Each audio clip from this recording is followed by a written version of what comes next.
오늘 성경 말씀은 요한복음 20장 19절에서 23절입니다. 기독교 초기 로마에서 믿음을 지키기 위해 성도들은 엄청난 박해를 피하고자 지하 무덤인 카타콤으로 숨어 들어갔습니다.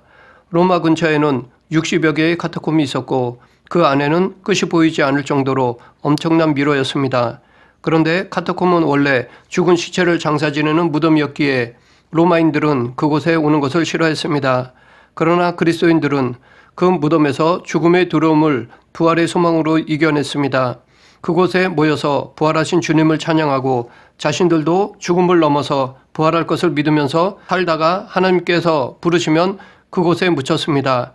세상에서 제일 무서운 사람은 아무나 맘만 먹으면 죽일 수 있었던 절대 권력을 소유한 로마 황제라고 세상 사람들은 생각했을 것입니다. 하지만 정작 그 황제가 두려워했던 사람들은 부활을 소망하며 죽음을 두려워하지 않던 그리스도인들이었습니다. 여기서 알 수 있듯이 부활은 인간이 만들어낸 상상이 아닙니다. 거짓은 이런 용기를 만들어내지 못합니다.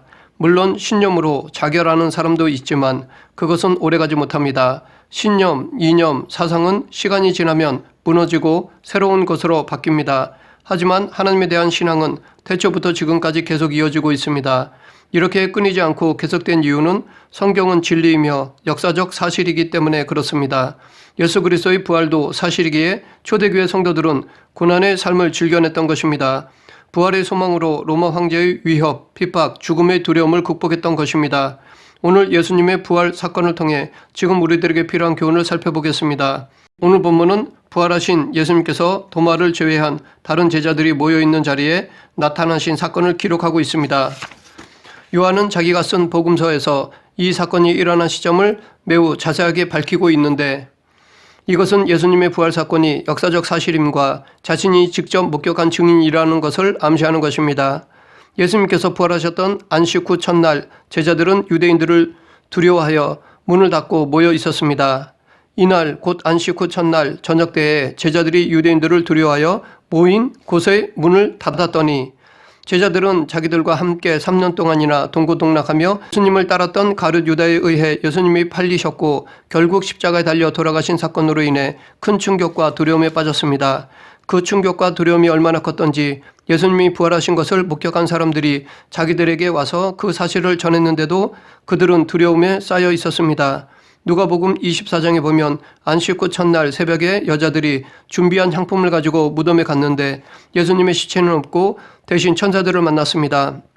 그리고 여인들은 그 천사로부터 예수님이 부활하셨다는 말을 듣고 제자들에게 알렸습니다. 여인들이 전한 부활 소식을 듣고 베드로는 반신반의하면서 직접 무덤에까지 달려가서 빈 무덤을 눈으로 확인했습니다. 이뿐만 아니라 엠마오로 가는 길에서 예수님을 만난 두 사람도 제자들에게 달려와 예수님의 부활을 알렸습니다. 이렇게 예수님께서 부활하셨다는 소식을 들었음에도 불구하고 이들은 유대인들을 두려워하여 숨어 있었습니다. 그것도 문을 굳게 잠그면서까지 두려움에 떨며 숨어 있었습니다. 이들이 이렇게 두려워한 이유는 예수님의 죽음에 대한 충격에서 아직도 벗어나지 못한 상태였을 뿐만 아니라 혹시 종교 지도자들이 그 여세를 몰아서 자기들도 죽이지 않을까 하는 생각이 들었기 때문입니다. 또한 예수님께서도 제자들에게 당신이 십자가에서 죽으실 것을 여러 번 말씀하셨고 제자들에게도 세상에서는 너희가 환난을 당하나 담대하라 내가 세상을 이겼노라 라고 앞으로 환난이 있을 것이라는 예언을 하셨기 때문입니다. 그 예언대로 예수님이 십자가에서 죽으셨고 이제 남은 것은 자기들이 당할 환난만 남아있기에 그들은 더욱 두려워했던 것입니다. 그런데 예수님이 말씀하신 이 환난은 그들에게만 주어지는 것이 아닙니다. 초대교회 성도들뿐 아니라 지금 우리들에게도 예외는 아닙니다.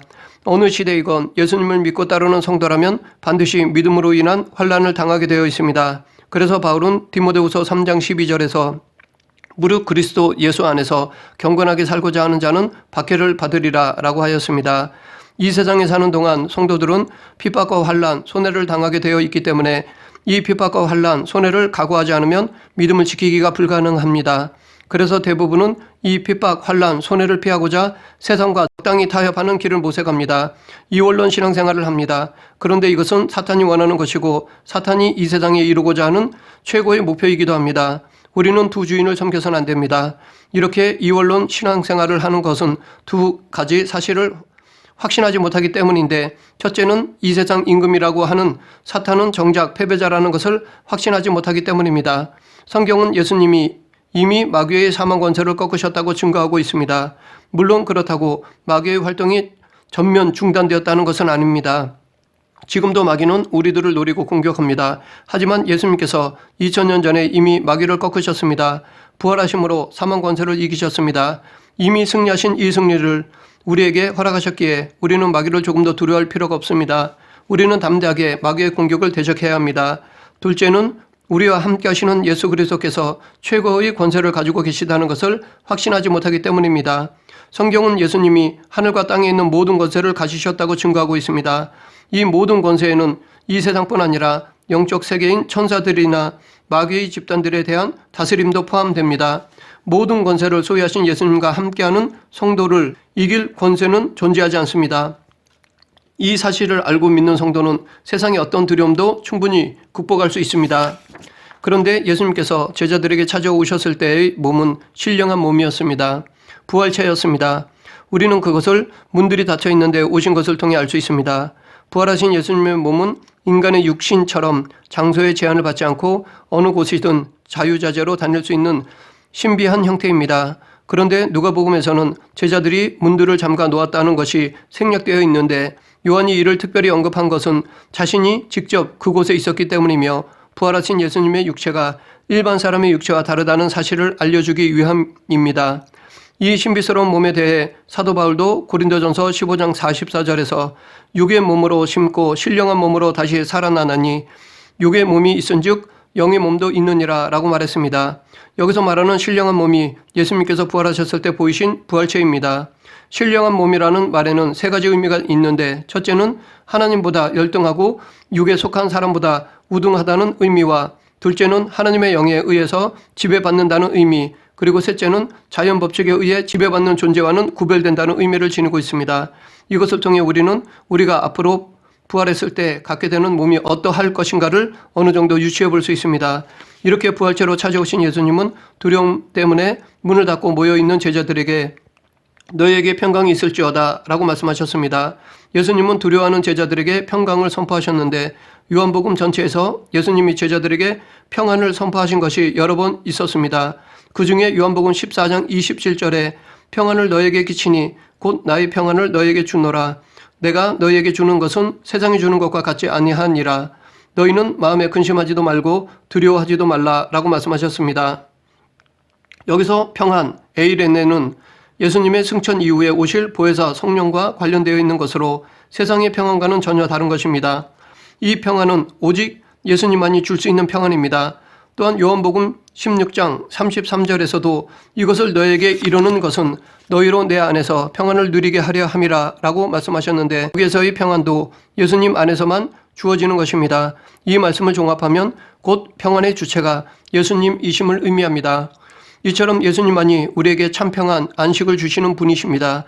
세상이 주는 것은 잠시 잠깐이나 혹은 이 세상에서만 누릴 수 있는 것이지만, 예수님 안에서 누리는 평안은 이 세상에서나 저 세상에서도 누릴 수 있을 뿐만 아니라 그 누구도 빼앗을 수 없습니다. 그래서 실제로 초대교회 성도들은 죽음 앞에서도 이 평강을 누렸습니다. 누구도 빼앗을 수 없는 평강을 누렸기에 로마 황제의 핍박과 죽음의 위협 속에서도 조금도 두려움 없이 평강을 누리며 순교했습니다. 이런 모습을 보고 로마 황제는 두려움을 느꼈던 것입니다.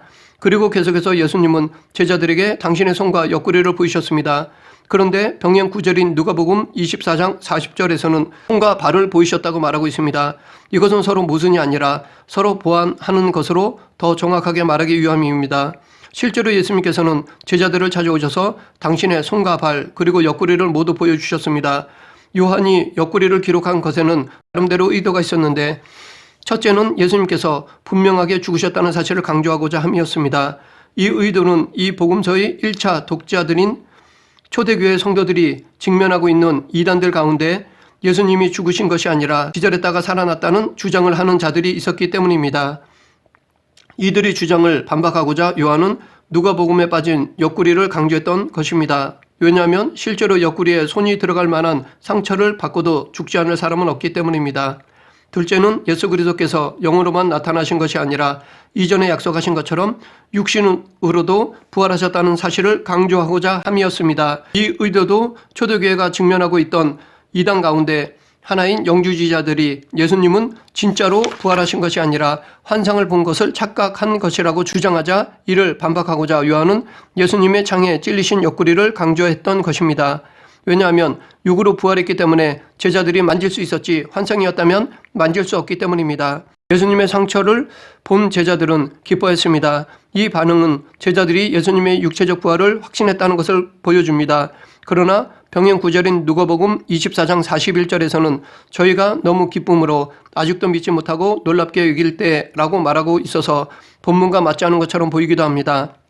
하지만 계속되는 42절에서 예수님께서 그들 앞에서 생선 한 토막을 잡수시는 내용이 나옵니다.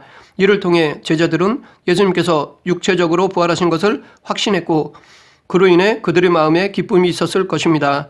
그러므로 누가복음과 요한복음은 다른 것이 아니라 한 사건을 기록하는 데 있어서 강조점이나 의도 차이일 뿐입니다. 예수님의 부활을 직접 눈으로 확인하여 기뻐하는 제자들을 향해 예수님은 너희에게 평강이 있을지어다. 아버지께서 나를 보내신 것 같이 나도 너희를 보내노라 라고 말씀하셨습니다. 여기 나도 너희를 보내노라 라는 말에서 우리는 예수님께서 이 세상에 있는 교회를 통해 일하신다는 것을 알 수 있습니다. 그래서 바울은 에베소서 1장 23절에서 교회를 그리스도의 몸이라고 말했던 것입니다. 교회는 사람이 만든 세상의 종교들과는 다릅니다. 교회는 사람들이 자기들의 필요에 의해 세운 것이 아니라 예수님께서 직접 세우신 것입니다. 예수님께서 복음을 알리고 고통과 슬픔, 절망 가운데 있는 이들을 자유케 하시려고 교회를 세우셨습니다. 그렇기 때문에 교회는 예수님의 말씀을 전하며 예수님의 발이 되고 예수님의 일을 해야 합니다. 교회의 머리는 오직 예수 그리스도이십니다. 하나님은 당신의 아들을 이 세상에 보내셔서 인류의 구속 계획을 성취하셨습니다. 이와 마찬가지로 예수 그리스도도 지금 우리를 이 세상에 보내셨습니다. 그렇기 때문에 우리는 마태복음 28장 19절에서 말씀하신 그러므로 너희는 가서 모든 민족을 제자로 삼아 아버지와 아들과 성령의 이름으로 세례를 베풀고 내가 너희에게 분부한 모든 것을 가르쳐 지키게 하라 라는 명령에 순종해야 합니다.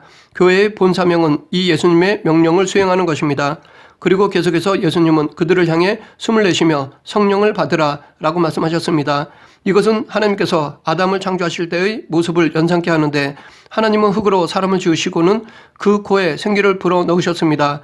이와 비슷하게 예수님께서는 제자들을 향하여 숨을 내쉬며 성령을 받으라고 말씀하신 것입니다. 흙으로 빚어진 몸에 하나님의 생기가 들어가자 생명이 되었던 것처럼 또한 에스겔서에서 골짜기에 마른 뼈들에 생기가 들어가자 뼈들이 살아 움직인 것처럼 우리에게는 성령님이 들어와야 거듭납니다. 이렇게 거듭나야 하나님의 일을 할 수 있습니다.